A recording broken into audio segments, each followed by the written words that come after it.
امام حسن مجتبی کے جنازے تک کو نبی کے پہلو میں دفن ہونے نہیں دیا۔ کتنی بار امام کو زہر دیا گیا، ایک بار نہیں، بار بار زہر دیا گیا۔ حکومت کی ساری سازشیں امام کو زہر دینے پر تھیں، اس لیے کہ امام نماز پڑھنے کے لیے بھی آتے تھے تو زرہ پہن کر آتے تھے، اور زرہ کے باوجود تیر مارے جاتے تھے زہر سے بجھے ہوئے۔ کربلا میں بھی جتنے تیر آئے، جتنی تلواریں آئیں، جتنے نیزے آئے، یہ سب 7 بار زہر میں بجھائے گئے تھے، اس لیے کہ انہیں معلوم تھا کہ تلوار شاید اثر نہ کرے تو زہر اثر کرے۔ تو اب یہ پوری تیاری کے ساتھ زہر امام کو دیا جا رہا ہے بار بار، یہاں تک کہ امام کے پیر پر ایک نابینا شخص قریب آ کے کھڑا ہوا مسئلہ پوچھنے کے لیے، اور ہاتھ میں عصا تھا، عصا کے نچلے حصے میں زہر تھا، اور وہ بنا ہوا نابینا تھا۔ امام کے پاؤں میں اس نے وہ زہر چبھویا، جس کے بعد کئی دن تک امام کے پاؤں متورم رہے۔ تو ایک بار نہیں، بار بار امام کو زہر دیا گیا، اور پھر گھر سے ہی ایک عورت کو خریدا گیا جس کو 1000 درہم دینے کا وعدہ کیا گیا، اور اسے زہر دیا گیا۔ یہ زہر جو تھا یہ الماس کو پیس کے بنایا گیا تھا۔ آپ کو معلوم ہے کہ ہیرے کی خاصیت کیا ہے؟ ہیرا دنیا کا سب سے سخت میٹل، اور اس ہیرے کی خصوصیت یہ کہ ہیرا ہی ہیرے کو کاٹتا ہے، ہیرے کو کوئی اور چیز کاٹ نہیں سکتی، ہیرے کو ہیرا ہی کاٹتا ہے۔ تو ہیرا پیس کے زہر تیار کیا گیا تھا، ایسا زہر تھا کہ اگر ایک قطرہ دریا میں ڈال دیا جائے تو ایک مچھلی بھی زندہ نہ بچے، وہ زہر دیا گیا۔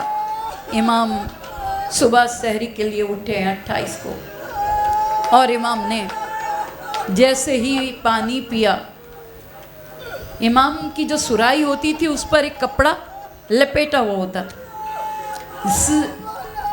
اس زہر کو اس کپڑے کے اندر سے چھان کے پانی میں ملایا گیا۔ امام نے جیسے ہی پانی کا پہلا گھونٹ لیا، بس امام کے جسم مقدس پر ایسا اثر ہوا کہ کلیجے کے ٹکڑے کٹ کٹ کے آنے لگے۔ عزاداران امام حسن مجتبی کے 8 بیٹے کربلا میں جنگ میں شامل ہوئے، جن میں سے 5 کربلا میں شہید ہوئے، 3 زخمی تھے جو آئے، اور ان میں سے 2 سے امام حسن علیہ السلام کی نسل چلی۔ تو امام حسن مجتبی جب خون اگلنے لگے، اور بی بی ام فروہ سے کہا کہ لگن لا کے میرے سامنے رکھو۔ آپ کے سامنے لگن رکھا گیا۔ 3 سال کے حضرت قاسم کے بی بی ام فروہ کے فرزند ایک بار قاسم کو گود میں لے کر کہا کہ بیٹا جاؤ میری بہن کو خبر دو کہ تمہیں بھائی نے بلایا۔ عزاداران امام شہزادہ قاسم کو جب بھیجا تھا امام نے تو اس طرح سے بھیجا کہ بال پریشان کر کے بھیجا، گریبان کو چاک کر کے بھیجا۔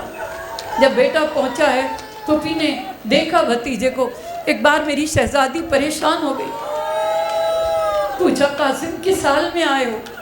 کہا پھوپھی اماں بابا نے بھیجا ہے کہ میں دنیا سے جا رہا ہوں، آ کر مجھ سے آخری ملاقات کر لو۔ عزاداران امام شہزادی بھتیجے کے ساتھ فوراً امام کے گھر تشریف لائیں۔ امام حسین علیہ السلام کے پاس شہزادہ قاسم کو بھیجا کہ جاؤ بیٹا میرے بھائی کو خبر دے دو۔ عزاداران امام حسین آئے، سامنے لگن کو دیکھا، جگر کے ٹکڑے دیکھے، منہ سے آتا ہوا خون دیکھا۔ بہن نے تڑپ کے کہا بھائی یہ کیا؟ کہا بہن بہت کوشش ہوئی لیکن آج میری دنیا سے رخصت کا وقت آ گیا۔ آج وہی تاریخ ہے جس تاریخ کو میرے نانا دنیا سے رخصت ہوئے تھے، اور آج 40 سال کے بعد میں اس دنیا سے رخصت ہو رہا ہوں۔ یہ کہہ کر ایک بار شہزادی زینب سے کہا کہ زینب میرے بعد حسین کا ساتھ دینا، زینب ایک لمحے کے لیے بھی حسین کو تنہا نہ چھوڑنا۔ اور پھر امام حسین علیہ السلام کی طرف دیکھ کر کہا کہ بھائی حسین میری تمنا تو یہ تھی کہ میں کربلا میں تمہارے ساتھ ہوتا، میں کربلا میں تمہاری جگہ خود تیر کھاتا، خود نیزے کھاتا، لیکن حسین میرا دنیا سے جانے کا وقت آ گیا۔ مگر میرے بیٹوں کو اپنے ساتھ رکھنا، میرے اس قاسم کو اپنے ساتھ رکھنا۔ یہ کہہ کر ایک کاغذ منگایا، تحریر کیا کہ حسین مصیبت کا وقت ہے، اب میرے قاسم کو اجازت دو۔ عزاداران امام، میری شہزادی بیان کرتی ہیں کہ جب شہزادے قاسم نے اجازت مانگی تھی اپنے چچا سے تو میرے بھائی نے گلے لگا لیا تھا شہزادے قاسم کو، اور لگا کر اتنی زور سے چیخ ماری تھی کہ میں نے ایک بار پوچھا، بھائی علی اکبر کو رخصت کیا اس طرح سے نہیں روئے، انو محمد کو رخصت کیا اس طرح سے نہیں روئے؟ کہا کہ میں قاسم کو رخصت کر رہا ہوں اسی طرح سے جیسے اپنے بھائی حسن مجتبی کو رخصت کیا تھا۔ عزاداران امام نے وصیتیں کی، تحریر کر کے قاسم کے بازو پر وہ تعویذ باندھا، کہا فروا جب مصیبت کا وقت ہو تو اس تعویذ کو کھول لینا۔ عزاداران امام، میرے امام کے 17 بھائی ہیں جو امام کے گرد موجود ہیں، عزاداران امام بہنیں ہیں جو امام کے گرد موجود ہیں۔ امام بار بار خون اگل رہے ہیں، جگر کے ٹکڑے بار بار کٹ کٹ کے آ رہے ہیں، حالت متغیر ہوتی جا رہی ہے۔ حسین کو کہتے ہیں، بھائی حسین جب میرا جنازہ تیار ہو جائے تو مجھے اپنے نانا سے بڑی محبت تھی، مجھے نانا کے پہلو میں دفن کرنا۔ لیکن پھر ایک بار حسین کے چہرے کی طرف دیکھ کر کہا، لیکن بھائی مجھے امید نہیں کہ مجھے دفن کی اجازت مل جائے، اگر لڑائی کا سما پیدا ہو تو حسین جنگ نہ کرنا، غربت سے میرا جنازہ لے جا کر میری دادی فاطمہ بنت اسد کے پہلو میں دفن کر دینا۔ عزاداران امام، یہ کہہ کر ایک بار امام حسن مجتبی نے پاؤں قبلے کو دراز کیے، آخری نظر اپنے بہن بھائیوں پہ ڈالی اور کہا، حسین میں خوش نصیب ہوں کہ میرے بھائی میرا جنازہ اٹھائیں گے، میں خوش نصیب ہوں کہ میری بہنیں میرے جنازے پہ روئیں گی، لیکن حسین تیرے جنازے پر رونے والا کوئی نہ ہوگا، تیرا جنازہ اٹھانے والا کوئی نہ ہوگا۔ یہ کہہ کے کہا، انا للہ و انا الیہ راجعون۔ ارے رخ قبلے کو کیا، امام نے بھائی کو غسل دیا، جنازہ تیار ہوا۔ ارے 17 بھائیوں نے بھائی کے جنازے کو اٹھایا، لے کر قبر رسول خدا کی طرف چلے۔ اے عزاداران امام حسن، کیا سن سکو گے کہ وہاں امام کے جسم پر تیر آئے تھے، یہاں امام کے جنازے پر تیر آئے۔ ارے ایک عورت خچر پہ سوار ہو کر آئی، تیر برسنے لگے، آواز آنے لگی، یا زہرا یا زہرا۔ اور ایسے میں بھائی عباس علمدار غیظ و غضب میں آگے بڑھے، کس کی مجال ہے کہ روک سکے امام حسن کو نانا کے پہلو میں دفن ہونے سے؟ میرے امام نے آگے بڑھ کر اپنے دونوں ہاتھ گلے میں ڈال دیے، عباس جنگ نہ کرنا، عباس جنگ نہ کرنا، جنازے کو اٹھاؤ، گھر کی سمتی چلو۔ کوئی جنازہ ایسا نہیں جو گھر سے نکل کے گھر آیا ہو، ارے یہ وہ جنازہ ہے جو گھر سے نکل کے گھر آیا ہے، تیروں کی بارش کے بعد آیا ہے۔ جب جنازہ گھر میں آیا، بہنوں نے تیر کھینچنے شروع کیے، ارے 72 تیر نکالے، اور ایک بار کہا، بھائی حسین ذرا کفن تو بدل دو کہ کفن خون آلود ہو گیا ہے۔ عزاداران امام، اب کفن بدلا گیا، جنازہ تیار ہوا، غربت سے جنازہ چلا جنت البقیع کی جانب۔ آگے آگے برہنہ سر حسین ابن علی ہیں، آگے آگے برہنہ سر آواز دیتے جاتے ہیں، اے لوگوں صفت نبی کا جنازہ ہے، اے لوگوں اس غریب کا جنازہ ہے جسے نانا کے پہلو میں دفن کی اجازت نہ ملی، ارے اس غریب کا جنازہ ہے جس پر مدینے میں تیر برسائے گئے. اور جب یہ جنازہ جنت البقیع میں پہنچا ایک ماں کی آواز آئی, آئے میرے عباس, آئے میرے حسن مجتبیٰ, تمہیں نانا کے پہلو میں دفن کرنے کی اجازت نہ ملی.